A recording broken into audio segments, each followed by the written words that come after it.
सूरज बुलंद था, परिंदे गुनगुना रहे थे। एक आम साधन। फिर आसमान गरजा, मगर ये गर्जने थी। यहाँ एक ऐसी आवाज़ थी जो माजी से आई थी।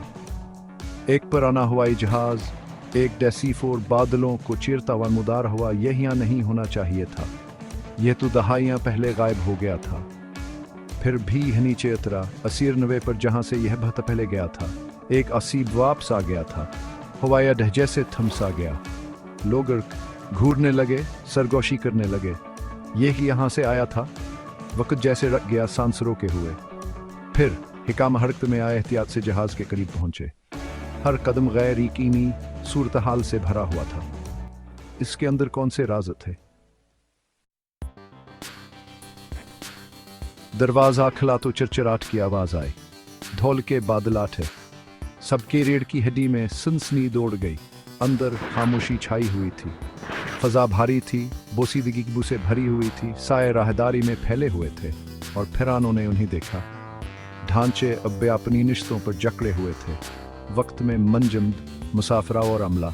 एक ऐसा सफर जो कभी खत्म नहीं हुआ। खबर जंगल की आग की तरह फैल गई। परवाज उठाई स्थिरा।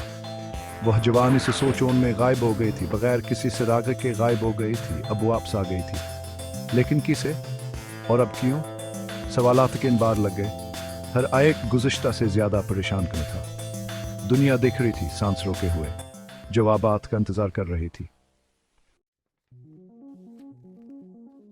2 जुलाई 1904 परवाज़ 28 रहने टेक ऑफ की तैयारी कर ली। लंदन से रोम के लिए एक मामूल की परवाज़। खानदान, कारोबारी अफराद, मोहब्बत करने वाले। फ़ज़ा ख्वाबों से भरी हुई थी। जहाज़ आसमान की बुलंदियों पर चढ़ गया और फिर खामोशी यहरी डार से गायब हो गया। कोई परेशानी का पैगाम नहीं, कोई मलबा नहीं। गायब। दिन हफ्तों में बदल गए।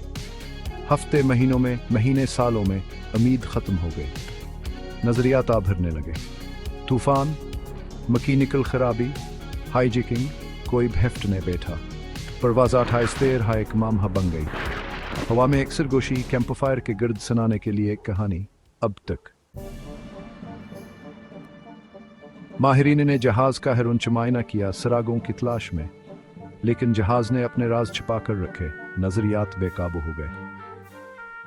टाइम ट्रेवल, हकीकत की बनावट में एक दरार, एक मावराई वाक़ा, कोई नहीं जानता था। इसरार गहरा होता गया। ढांचों ने कोई जवाब नहीं दिया। इनकी खामोश चीखें इन लोगों के दिलों में गूंजती हैं जिन्होंने देखने की हिम्मत की। परवाज़ 28 एक मामहा बनी रही, एक खौफनाक याद दहानी के। कुछ असरार हल होने के लिए नहीं होते, कुछ दरवाजे बंद होने चाहिए, कुछ कहानियां ना सुना ही बेहतर है।